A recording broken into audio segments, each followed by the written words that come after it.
This needs to be said. Everybody needs to know this. This is Angel Power. Pay attention.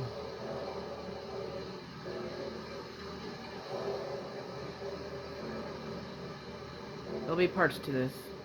There's part one. We've had the technology to create, control, and steer hurricanes for decades. Project Cirrus is the first official attempt to modify a hurricane.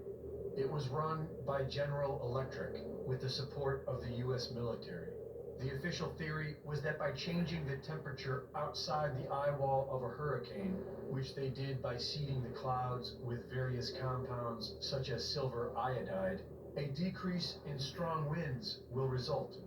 On October 13, 1947, Project Cirrus targeted a hurricane heading out to sea. Approximately 180 pounds of dry ice was dropped into the clouds.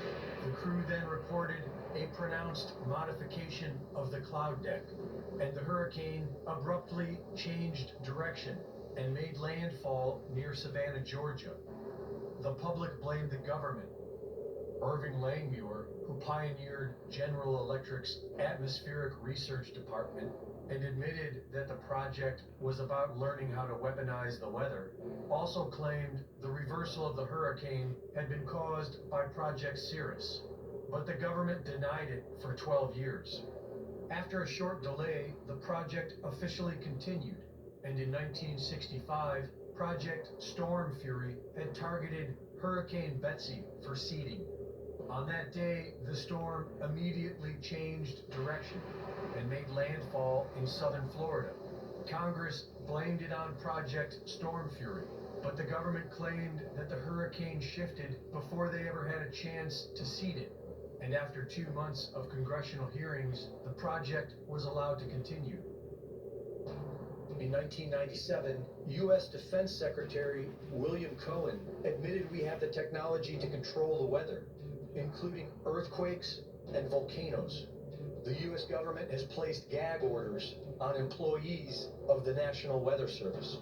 In October of 2012, after Hurricane Sandy weakened to a tropical storm, microwave imagery shows a thick red beam immediately followed by Sandy growing into a Category 1 hurricane and taking an unexplained left turn into New Jersey. The push towards alternative energy demands more lithium, and according to the U.S. Geological Survey, the United States has over 6 million tons of identified lithium resources. The majority of this lithium has been identified in Kings Mountain, North Carolina.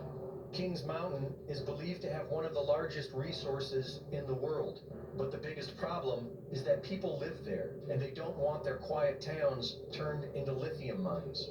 People in Cherville have been pushing against a proposed lithium mine for the last several years, but everyone we spoke with here said it's too divisive of an issue to share their opinion on camera.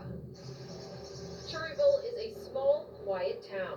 I think that's good that we keep it small. So quiet, many don't feel comfortable speaking out against Piedmont Lithium's proposed mining operation nearby. I think we're a silent majority.